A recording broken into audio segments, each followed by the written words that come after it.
Hello, everyone. Welcome to the second office hours for the Recreational Trails program this year. So my name is Lauren Pyle. I'm the Outdoor Recreation Grants Manager, and I am joined today by Marlena. Marlena, do you want to introduce yourself? Yeah, hi folks. My name's Marlena Baker, and I am the grant specialist with the FPR Outdoor Rec team. So you've likely heard from me via email quite a bit, and will continue to. So nice to see some of you. Awesome. Well, we're going to be Assistant tag teaming. extraordinaire. What's that? We're going to be tag teaming today's office hours, and most of today's call is going to be up to you all in terms of what you want to learn. So I'll get into that shortly. But before we begin, we do have several announcements of just things we've been seeing and common questions we've been fielding. So we think it's really important to address these out of the gate. And before I go that way, just to let everybody know, today's session is being recorded and will be posted online afterwards for those who could not attend live. So our announcements to kick us off. Application deadline, the pre-application deadline is coming up, right? It is the 21st is our pre-application timeline. And just to cover for everyone, what do you need to submit? Everyone needs to submit 3 core documents: the pre-application form, which is the fillable PDF, the work plan, and the budget.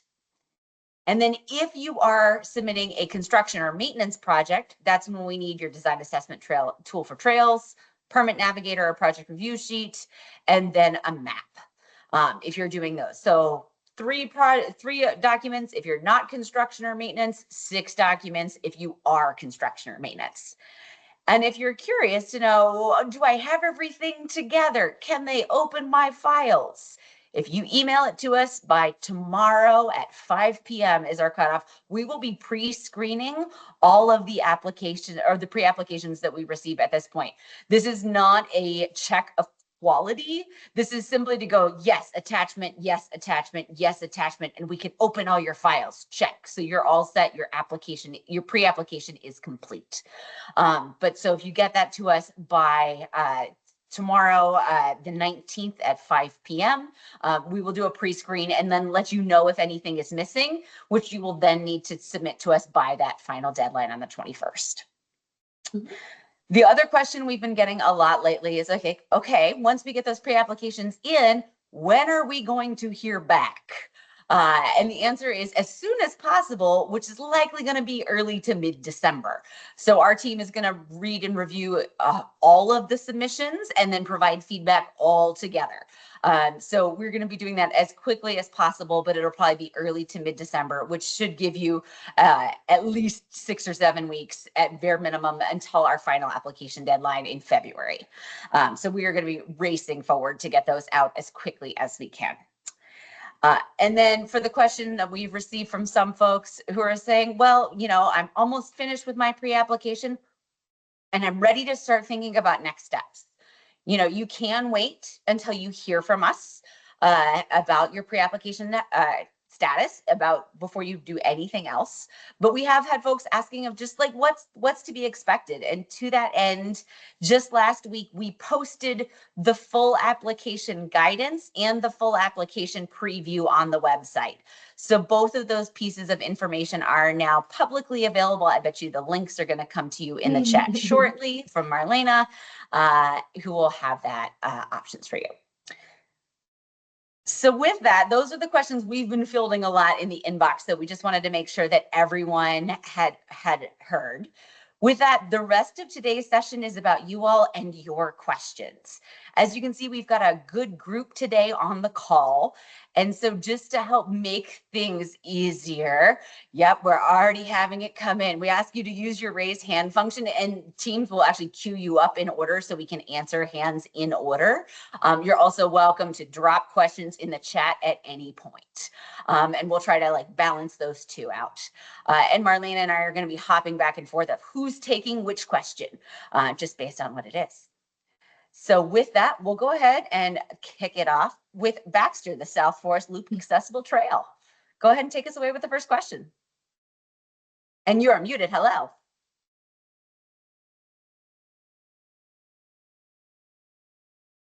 There we go. Hi. So I have, filled out all of the pre-application and shared it with all of the different partners for review over the last week. And one of the questions that I have is those fillable PDFs.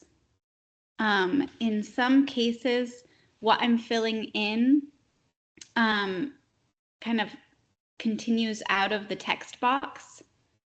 And so my question is that okay? Or do I need to condense the information so that when you pull it up as a PDF, it is showing as it fits in the box?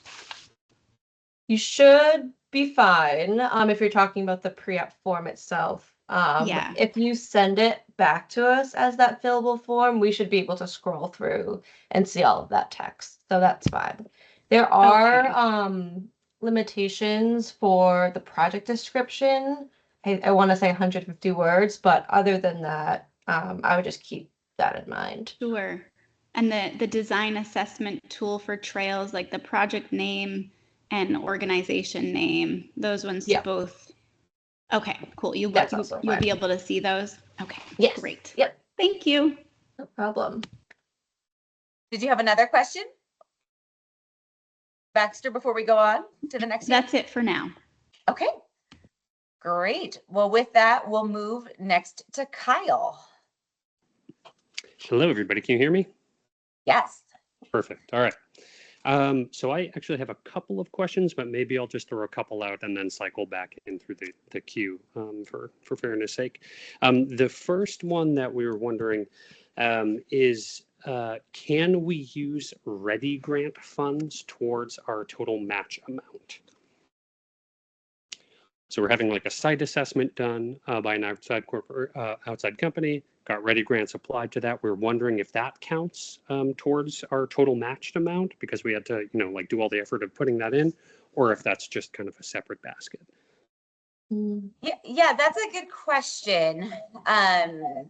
I am going to have to make a note of that and double check to maybe follow up on that. Okay. Just because I want to double check the source of the Ready Grant funds, just to make sure there's not something surprising in there. But in general for RTP, if the substance of what you're providing matching funds for is an eligible RTP cost, so in this case, it sounds like planning and permitting, even if it's pre-award, whatever funds pay for that is fine. Generally, RTP, even as a federally granted program, tends to play pretty nice with other federal grant programs. And so long as the project you are submitting is eligible both for RTP and for the other program, even if it's paid by other federal funds, RTP says that that's okay. So I suspect that that's going to be fine, so long as the scope that you're looking into is the pre-award planning and permitting piece.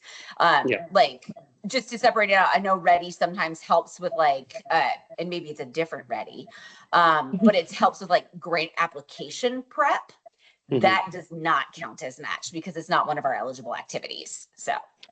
Yeah, gotcha. Okay, so it sounds like those might dovetail nicely, and there's likely not an issue, but some follow-up just to verify. Cool. Yeah, I just want to double check that there's not fine print that I'm not aware of between the two programs. Sure. Yeah, thank you, and I appreciate that. A second part is maybe stepping a little bit beyond that.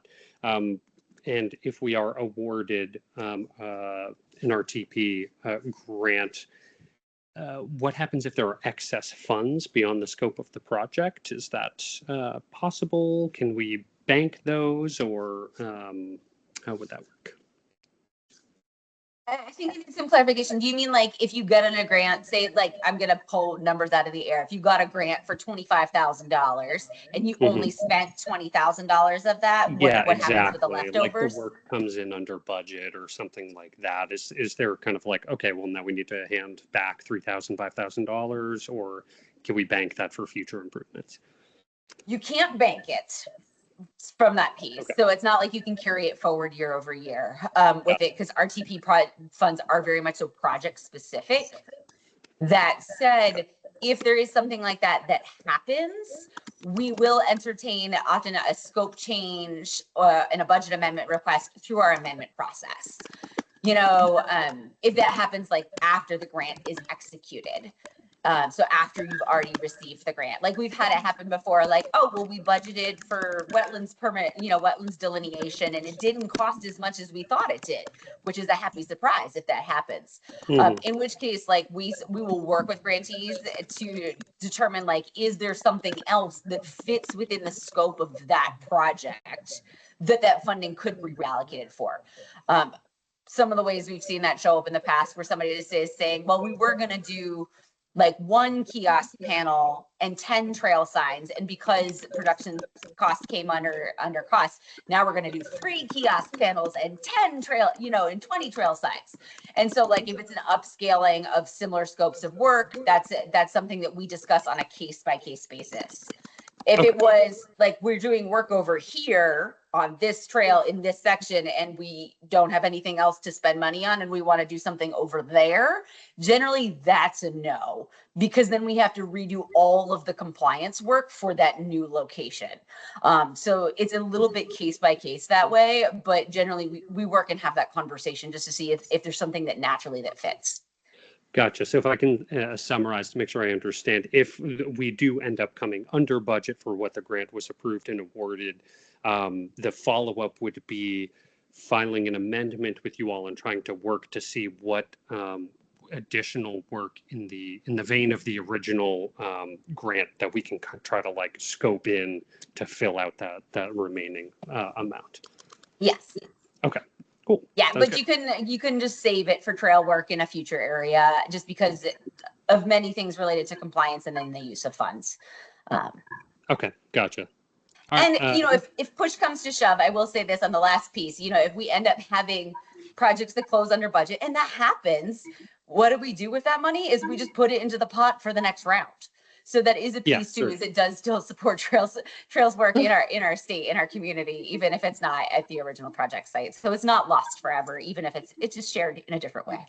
Yeah, that's what I was wondering, if it like you end up giving back 3,000 if we don't use it, etc. So cool. Yeah. All right. Thank you so much. You're welcome. With that, I think moving on to the next hand is Adele in our queue. And I can see the 1 second finding all the buttons, right? I have a couple of questions. So our pre-application is for a planning grant. So a lot of these questions are kind of more geared towards construction or ready, least shovel ready. So for example, when you get to like the sign permissions, like question 13 and land ownership, and then what the permissions are, we don't have any of those, but there won't be any at this point. It's part of it would be assessment of the inventory and connectivity. So is it our right to just answer we don't have the signed landowner permissions, and then when you get to 15, you would also select all the sign permissions not needed because of where we're at in the project? Does that make sense? Yes, I hear that question very well. So I pulled the form up. Hopefully you can see it here on the screen. Yes. And there's actually an option right here at the top in that first one for landowner permission, where it says you either own 100% of the land or you're submitting a project that is not construction or maintenance. Got it. So planning Skip that projects part. only are not construction and maintenance. So I want to make that clear for everybody, because we've had people with doing planning projects who are like, but I have my map. And we're like, but you're not doing a construction project. You are planning someday to do a construction project, but right now is not construction. Right. And so that is how we delineate that piece. So within the context of this form for planning grants, you would select that you own the land or are not construction maintenance right there on the top. And then you get to skip 14 because it doesn't apply to you. It only is if it applies to you. And for 15, again, it's only if it applies to you, or you can just go not needed, not needed, not needed, not needed, not needed, not needed. Okay. So we would select, okay, that answers that part of. And then, let's see. I have a question on in the budget when we're talking about, I have some volunteer time, which we've accounted for as in-kind match money. Mhm. Is there municipal staff time that could also be applied to that? Or would that be Potentially, if they're okay. donating that time to the project, yes. okay, but not their paid staff hours. It would have to be volunteer time. And I think I'm confused. So like you have staff who are being paid by the city who are not being paid by your grant, but who are doing Correct. grant related work. Yes. And they will be tracking their time on the grant project. For this part of it, yes. Then yes, you're welcome Okay. to use that as match. You would just then use whatever their established city like pay rate is for the match amount rather than Okay. the value of volunteer time, because like you know how much that like that Right, what in they make effect the hourly. city is contributing staff time as match to your project then. Right, right. So like say someone from highway went out and helped with some assessment, stuff like that. Yes. Okay. And then I think I just have one more, I think. Okay, yes. So on the work plan section, one of the goals of this whole planning will eventually be to a public facing map that's available, but it's not part of this actual project scope. But I have met with our regional planning commission and they are willing to help us after like the whole assessment. Should that be included in the work plan, even if it falls outside of the grant project dates? Yeah, so you definitely can. Yes, Laura's pulling it up right now. So there's a column all the way to the right Yep. that asks if you want to indicate this as complimentary or part Right. of the request. So we have that complimentary piece just in case things like this come up where applicants just want the ranking committee to know about a little bit more extra that's happening outside of the request. So you're welcome Great. to add it as that. Thank you. Yep, that's what I thought. I just wanted someone asked me and I'm like, I will double check that. So thank you so Totally. much. Of course. All right. Well, next up in the queue is Jennifer. Thank you. I think Adele asked a couple of questions that I learned some new things from. My primary question has to do with the match. And I just want to make sure that I understand, can any of the match work occur prior to the July 26th? So I'm just wondering about that. Marlena, you want to take this one or you want me to? You can go for it, Lauren. Sure. For the match, it all depends on the type of match of whether it can be eligible as a pre-award match. So, and I'm trying to scroll to the exact spot in the guidance so I can point everybody to it. But for RTP, they will fund, here we go. I've got it here. I'll pull it up just so everybody can see.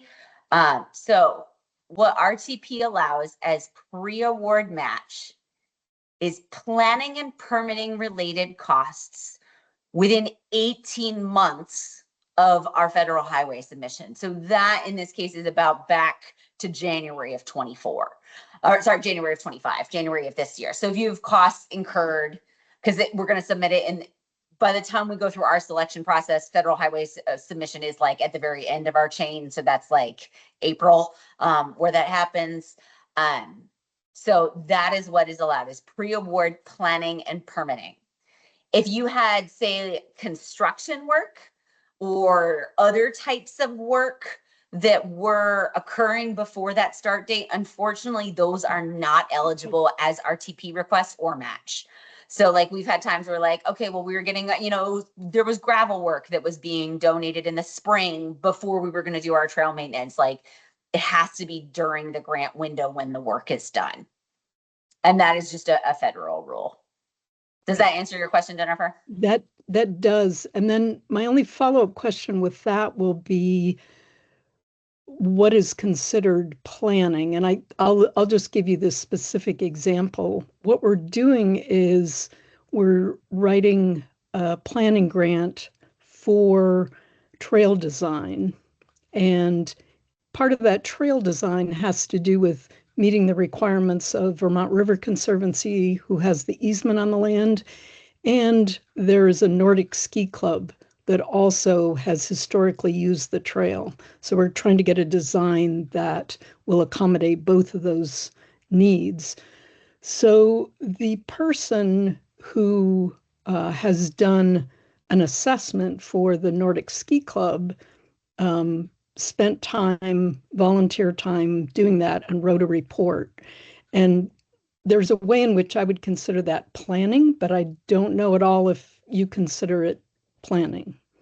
We take it as a pretty broad piece. Like there's another section and I'm trying to scroll in the guidance as fast as I can, but like the planning and permitting is really that whole scope of work that you need to get the project ready. So that could be actual design, it could be assessments, it could be permit application development, it could be there have been groups that have already done like wetlands assessments or delineations, like they have done those pieces.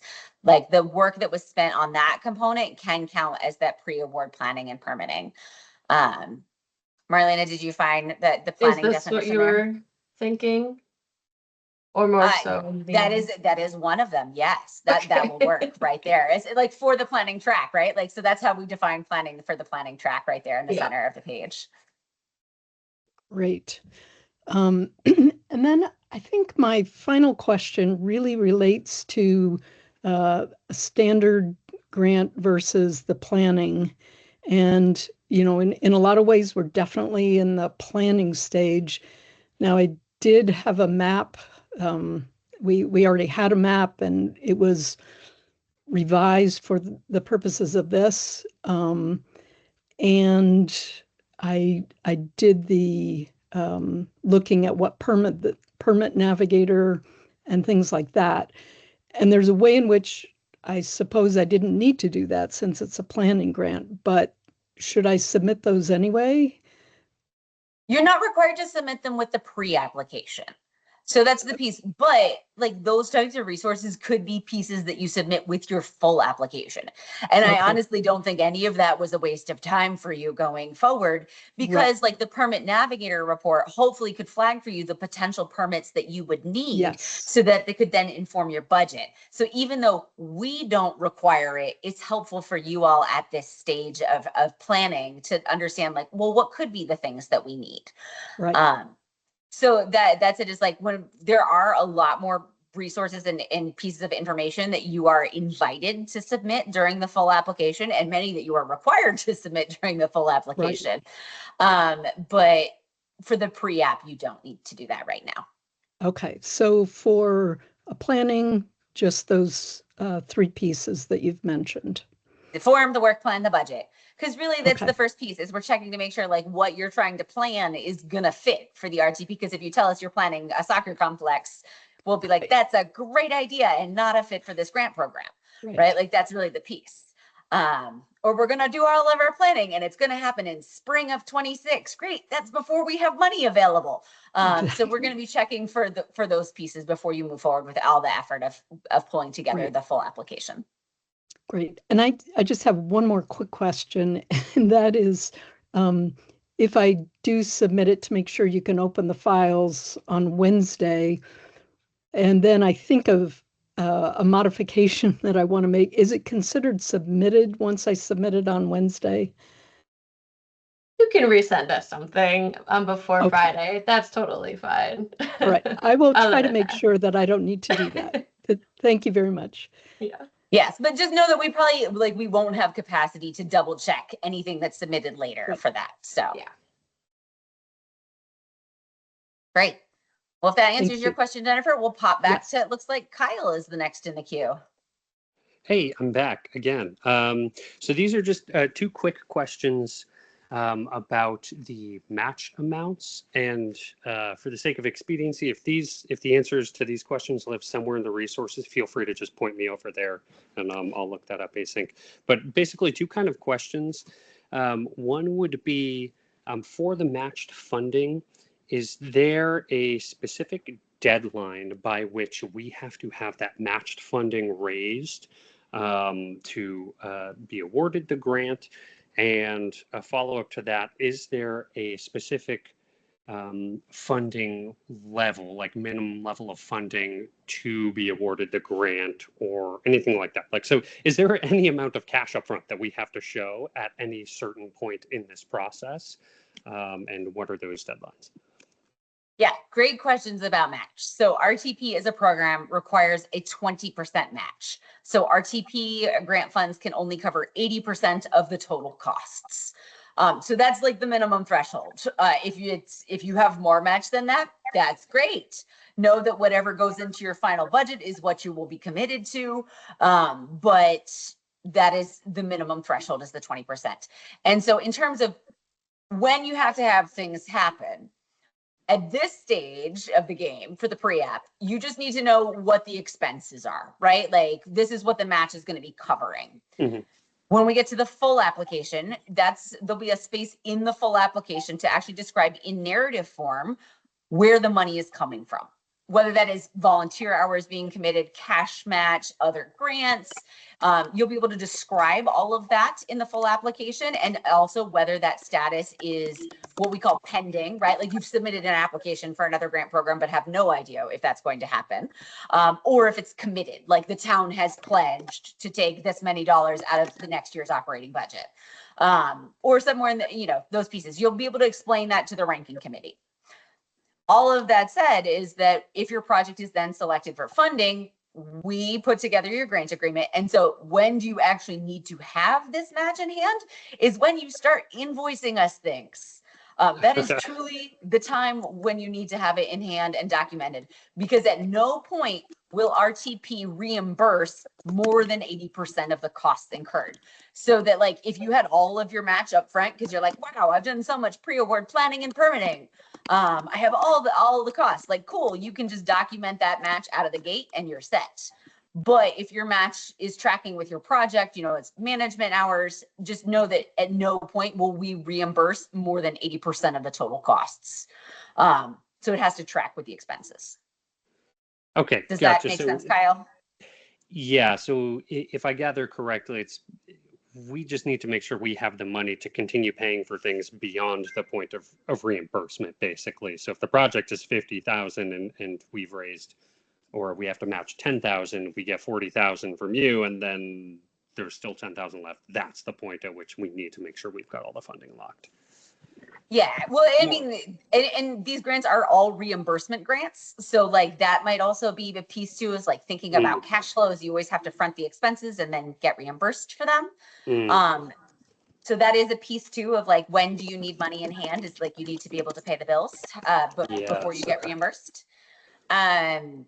But what I'm saying is, like, you can't say, it's a $50,000 grant, you would need $12,500 in match. You can't just reimburse us for the $50,000, the first $50,000 worth of requests, and be like, I promise the match is coming later. At every reimbursement, we're going to make sure, if the first reimbursement is $25,000, we need to see 20% match with that. The next reimbursement is, like, it just has to track on pace for your reimbursements. Okay. Great. Yeah, okay. I think that answers those questions. Thank you. Okay, great. Thanks, Kyle. Looks like Harlan, you're next in the order of hands. Yes, hi, how are you? Hello, doing well, and you? Good.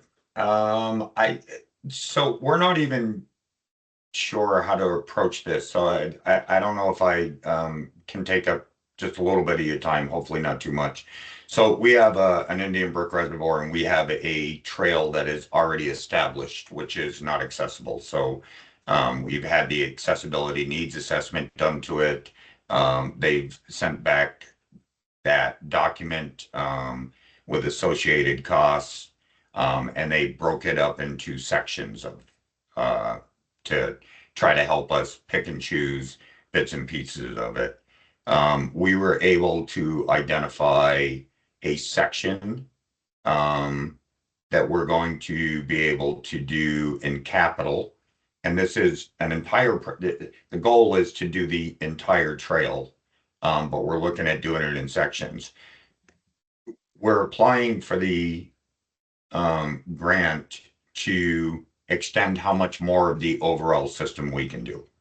So as a brief description, so as I'm filling out the budget, we believe that there is a certain linear footage of trail that we're going to be able to complete more with if we were to be able to receive the grant.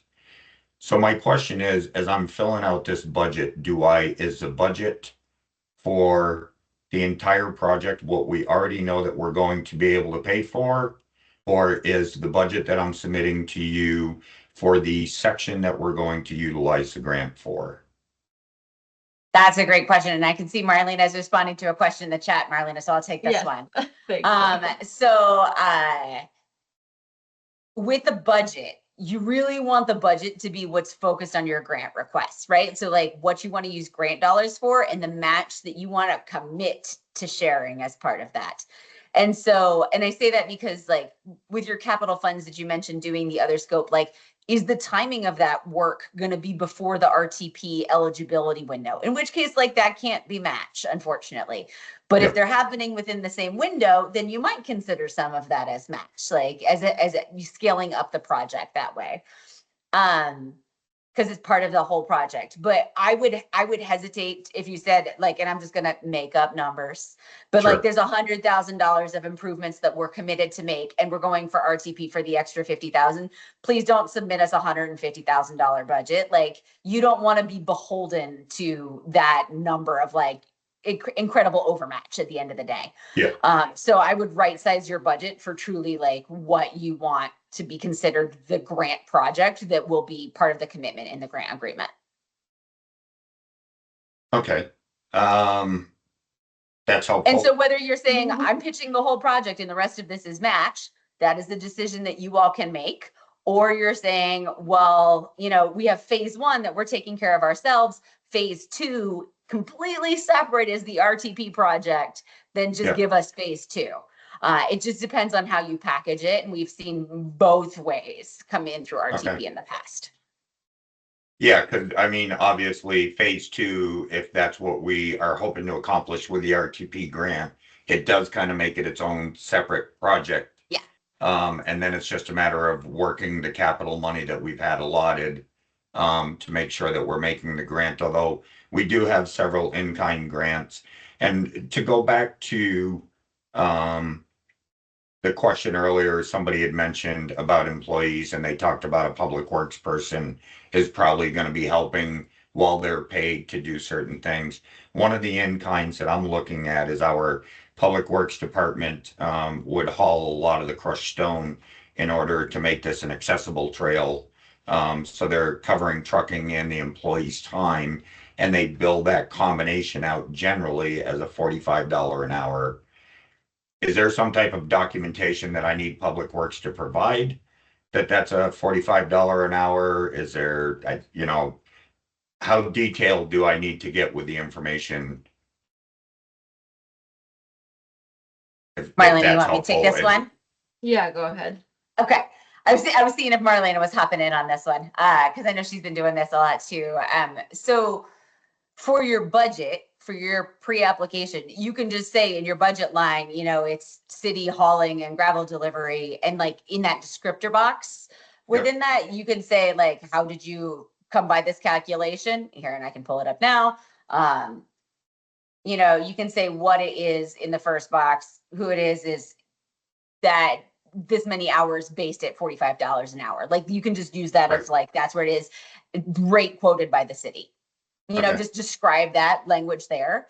So you can have it there. If you receive the grant going forward, then you will have to document that on the other side, like when it's time, just like you have to document all invoices. And I think maybe Marlena, could you pull the grant management guide down so that way you can see it there? But you don't have to document that until you get to the reimbursement phase, like many a ways down the road. Okay. And then the last question that I have for you on the budgeting piece, for the pre-application, not for the actual if you decided to award. I'm basing all of the dollar amounts. I mean, some of it internally I can get very, very accurate at, but a lot of it is based on the initial assessment that I received, and we've already requested contractors to come in and start bidding on these sections to give us some actual costs. Is the budget that I submit during pre-application the budget that I have to stick with if we are awarded the grant, or as long as we have capital money that we can play with, and how accurate does the pre-application need to be to the actual grant application? Because as these contractors come back and start giving me the numbers and we do a selection, a lot of that budget number is going to change, and we're going to have to figure out how to supply it. I feel like with the way that we're approaching this, our match is not going to be a concern in any other way. It's just a matter of how we apply it. Yeah, that's a good question for this. And so I will say, like, even between the pre-application and the full application, budgets can change. Right. Like, we are okay with budgets changing, right? Like, you were Yep. like, this is the guest cost at this point, and then I actually got estimates and realized it's going to be a different number later on. Like, you Right. can make that adjustment then. And then we always confirm budgets when we develop grant agreements. That's like a third step. But the thing is like once you are like your final application budget should be as accurate as possible, because we award every penny we have available each year. Right. And like, we don't have more money. If you're like, well, it was a $25,000 project before, now it's a $30,000 project for RTP. Like, we won't have money for that. Like, all of that overage then would be the responsibility of the grantee to cover.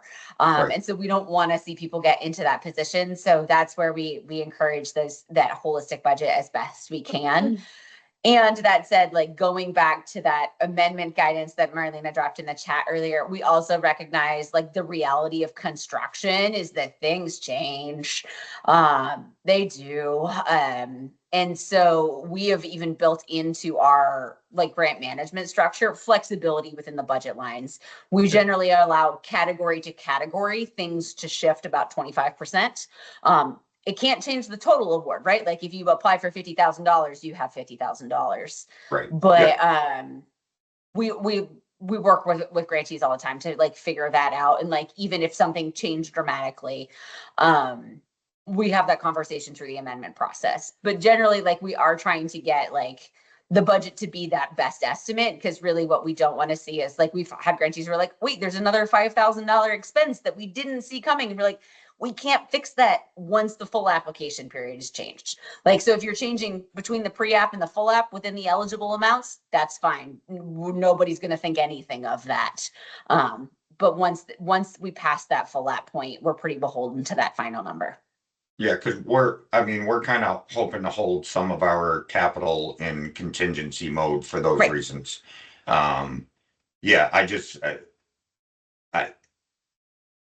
You've answered my question. Great. Thank you. Well, thank you. All right, Sarah, next is to you. Great, thank you.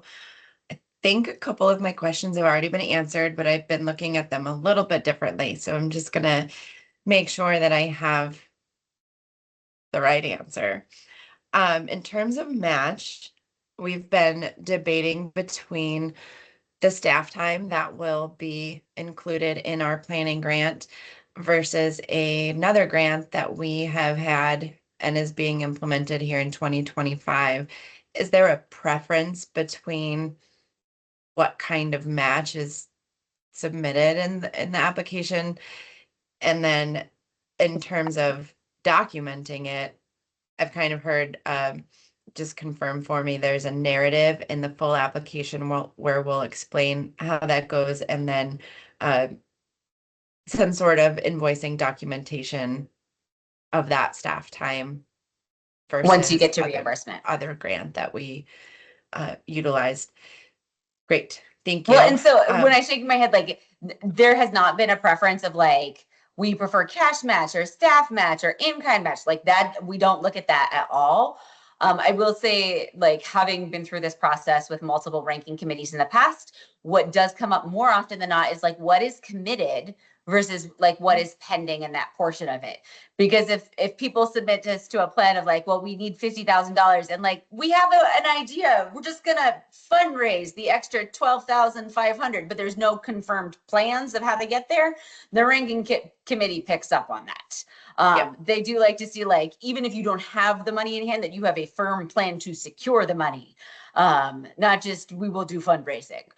So they want to see more than that. And so as you're debating your match sources, that could be a piece of like, well, do we have a commitment for this staff time? Does that feel like the right piece to do? Has that other grant been awarded? And so therefore we can count the costs towards the match. And are those costs eligible for the RTP program? You know, like, can we bundle it in together? So I would look at like those factors, but not actually source to source. Great. Thank you. Yeah. So we are looking to submit a planning RTP pre-app. My other question was similar to Harlan's conversation about budgets changing.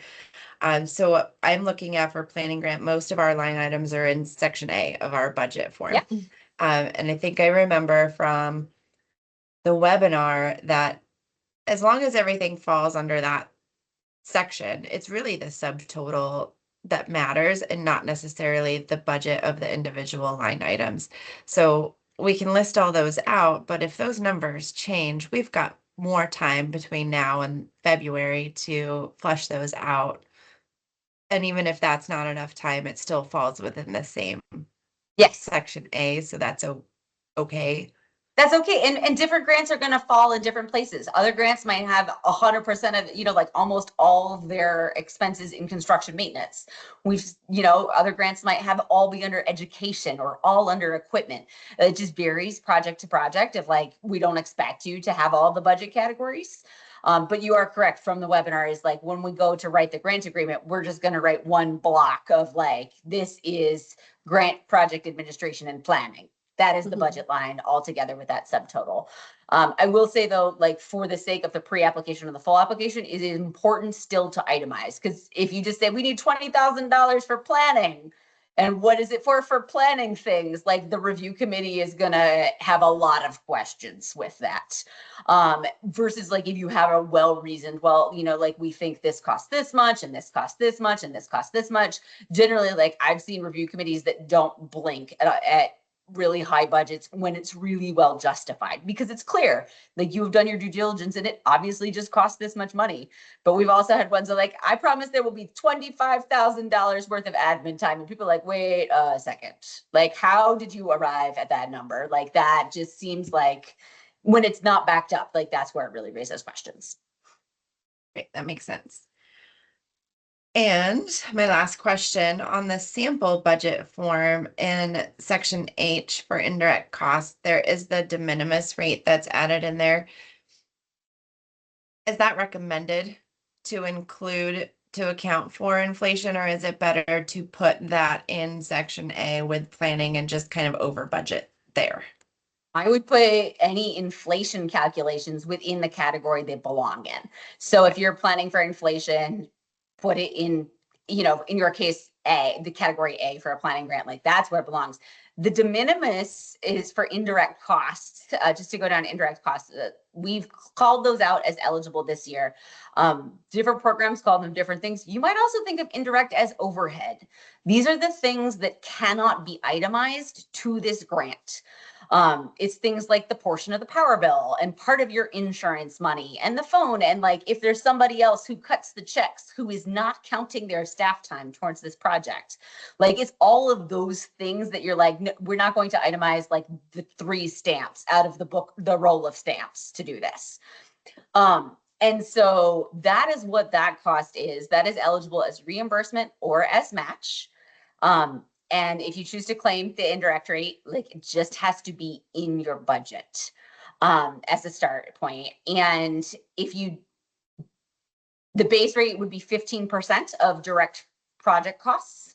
Unless your organization or institution already has an established what's called a NICRA, the Negotiated Indirect Cost Rate Agreement. So if you all frequently get federal funds, you might have a special indirect rate that's already been negotiated. And if you have one of those and it's active, that is what you have to use. You can't use the 15%.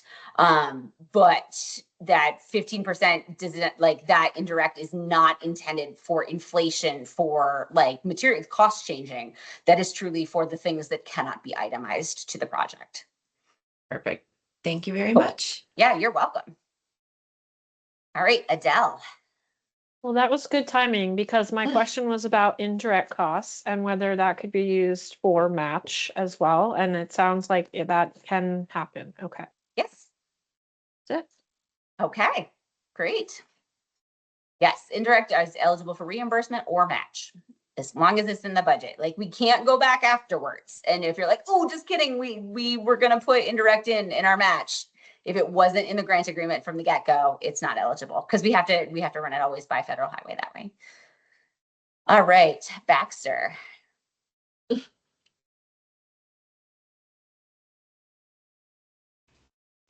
Hi, that's me again. Yes. So this is another kind of processing question for the files.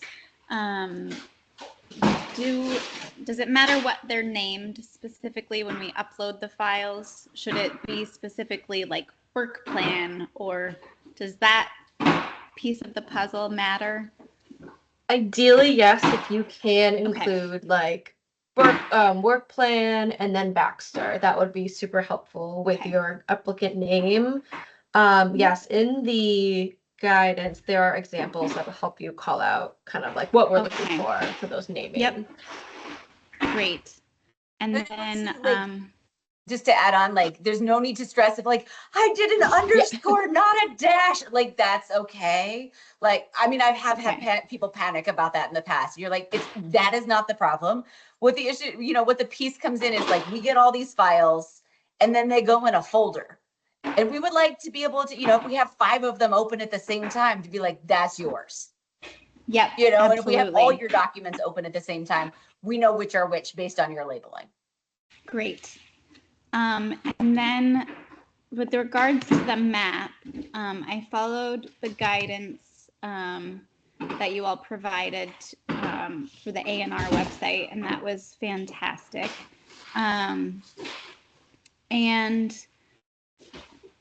I guess my question is when it printed as the PDF, it kind of kept a text box, like little white squares. It looks like I had maybe been clicked on the title or something. And so did those details of like going back in, am I over stressing about that, or it's like, yeah, it should look nice? I think as long as it's like a readable map and we're able to see what components you're labeling, I think that's like the most important piece. It doesn't need to look exactly like our example that we have, but as long as we can really like see those parts of the project, that's what's important. Okay. Yeah. And that's why we're asking for it during the pre-application phase this year, so that if there are things that we're like, oh, actually those boxes make it hard to read, we will let you know. That's actually like part of our goal of actually encouraging it during the pre-application phase, is to be able to provide feedbacks on maps, because we've realized in the past, a good map versus a map that has opportunities for improvement really can make a difference when it comes to the ranking. And our goal through providing all of this support is so that truly the ranking committee can compare apples to apples at the end of the day. They can compare project to project, rather than to say like, are these 2 great projects and one of them has like professional GIS experience and one of them is volunteer? Like, we don't want that to be the barrier to making the decision. We want truly the importance and the quality of the project to be what drives it. Okay, thank you. Those are great answers. That's all I have for now. All right. Well, Jennifer, I think you're next in the queue. Thank you. I wanted to check in again about a couple of details with the planning grant. And I now understand that I don't need to use the permit navigator. And I just wanted to clarify if that was true, if we made it to the final round. Would we be using the permit navigator then for planning grant? No. Okay. Sorry, Lauren. I'm looking at you. I know Yeah. you've been working on the full app, so It felt take like it, a Marlena. trick question. No, I don't believe you would. Only because if your project just didn't include construction in this project, then no need. Perfect. And then a sort of silly question for my last question is, I noticed that the titles, for example, of the project would be the name of the trail, for example. And so I would have two of those because there are two different trails that we would be planning for. But there was a way in which I liked the name of the preserve and then trail restoration as a title. Would you prefer to have the names of the trails as opposed to? I don't think so. I personally Okay. wouldn't. I think it's kind of up to you in terms of like what captures like your project best. Right. I don't think it really matters. Like we'll know Okay. what your project is depending on Great. what the name All of right. the label is. Yeah. Yeah, the goal is just to have a title that makes sense for your project. So like there are some, like if you all could probably think in your head of places you've been that have like a whole network of trails, and there's like 72 trails in there, and you're like, I'm just gonna do work here. And you're like, but where is work here? Like the title Right. helps in those cases of like what is happening. And so like your titles could have the trail name in it if it is specific, and there are a lot of options there. It could also be like any town forest, trail development plan. It just should be substantively so it makes sense. It doesn't have to be this lovely like poetic title. Like sometimes we get those, like that is great if you want to go for poetry. We really just would like to know what it is, so that when we look at your title, we're like, that's what it is. That makes sense. Great. Thank you very much. Yeah, you're welcome. All right, Harlan, to you. That was a great lead into some of my questions because I've moved on to the work plan as well. So I already have a trail name, a trail that we're rerouting to make it more accessible. It's a Indian Brook Reservoir White Trail, but this project is the Indian Brook White Trail accessibility, hopefully through the whole to make the whole loop. Am I inserting the name of the project or the name of my trail? In the work plan, you can label it as just the trail system or the trail itself. Okay. But depending on what you end up naming, like the whole project, that'll be like on your grant agreement and the pre-app form and those pieces of information. But for the work plan, you can just name it as like the white trail system. Okay. Yeah. And then I've noticed anticipated start dates. So again, this is a loop that goes around the entire reservoir the ultimate goal is to make the entire trail more accessible. And obviously we don't have the funding to do all of it. But as I'm listing some of this, there was a small piece of this that we're going to put in an accessible canoe launch, where people are that need more accessibility to launch a canoe or a paddleboard, maybe. It's a very small section off from our existing parking lot, and we've identified the entire funding to make sure that that project happens. And it's complementary to what we're going to be doing with the rest of the White Trail, because it's right off from the White Trail, right on the water's edge.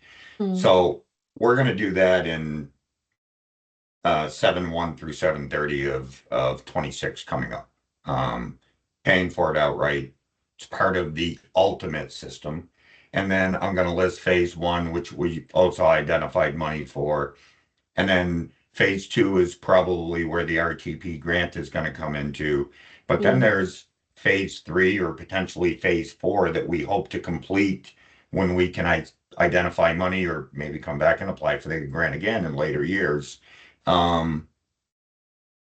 Is it wise for me to put that in with anticipated dates that we're looking to try to connect the pieces and do our entire project and make this entire loop happen? I would say yes. It seems like that's some valuable information for the ranking committee to know, just that it is a piece of a larger, multi-phase project. So even if it's like after the RTP grant start date, but it's just complementary work, like go ahead and add that in. I think that's Yeah, a I good was going to detail to list those have. pieces as complementary where Yeah. in order to complete the entire project, this complementary work will be done at later dates, and I'll put estimated start and finish dates for those, which is going to be a budget cycle or 2 or 3 out, depending on as we start to build our budgets. And also we've got a great conservation and trails committee that might do some fundraising to try to support some of that stuff as well in the future years to complete this project as a whole. So great, that's helpful for me to know if I should include that so that the committee can get a broad picture of the entire project that we are trying to accomplish. Yeah. Yeah, the one thing I will add is just to be cognizant that you don't have to fill in the work plan with nearly as much level of detail for those complementary phases. Right. Sometimes more is not always more. If you're like phase 3 is like the next 1.2 miles of the trail, then you can do that and describe it at a higher level versus like we don't need 3 pages of what complementary work the steps are going to be. Sometimes more is more, but we will provide feedback on the pre-application piece if we're like that is great details and probably more than you need, or I don't understand what this means, we suggest you build this out a little bit more. We'll provide feedback either way. Okay, that'd be great.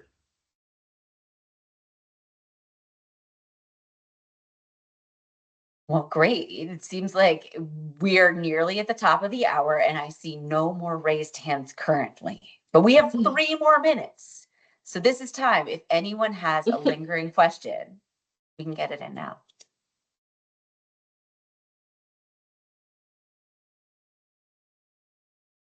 Okay, Harlan. So last question, and maybe this was described very early on when I was a little bit late trying to get here directly from another meeting.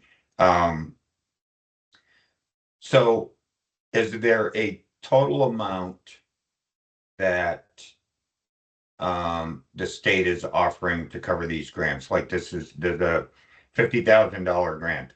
Is it $150,000 grant that all of us here are applying for, or pieces of? Is the total amount of grant money being awarded for trails this year $50,000? No. Okay. It is not. So that's the quick, easy answer. Like that's how much you are allowed to ask for if you are a non-motorized project. Right. Planning and cost increases are less than that. But our total amount to award is about $500,000. So about 500,000, right around in there. With that, we have and that is federal dollars from the Federal Highway Administration that comes through the Recreational Trails Program. We also have this little pot of $74,000 of state funds, and that is what is being used to fund the planning and the cost increase track. So that is a chunk of pieces. So we don't know. We've never had a planning track before. We don't know how competitive it will be for those funds. But we will just use all the money that we have available. But traditionally through RTP, we've taken that 74,000 and just awarded it through projects. So this year we were pivoting it to new needs, but the total amount of funding is in the neighborhood of $500,000, which usually helps us fund somewhere between 10 and 13 total projects. With the new planning tracks, we might get a few more in there if there are smaller projects. It just depends on the cost. But we're not set to a single plan of like this many, 50,000s, this many, this number. But we will use that 74,000 of state dollars for the planning and cost increases first. And then Yep. if this is specified in the guidance, like if for some reason there's leftover money in that pot, once those awards have been made, we'll put it in the regular pot to go into standard RTP. Okay, So, yeah. great. Thank you. Yeah. Well, we are at the top of the hour. We'll go ahead and hop off. As I said, well, you'll get a copy of this recording afterwards. If you get us your pre-application materials by 5 p.m. tomorrow, we'll take a spin through, let you know if we see anything missing or have any troubles with file types. But otherwise, the deadline is Friday, and we'll look forward to receiving your materials. And you're also always able to reach out to us via email to answer any last minute questions. So thank you all so much for being here, and good luck as you wrap things up. Thank you. you.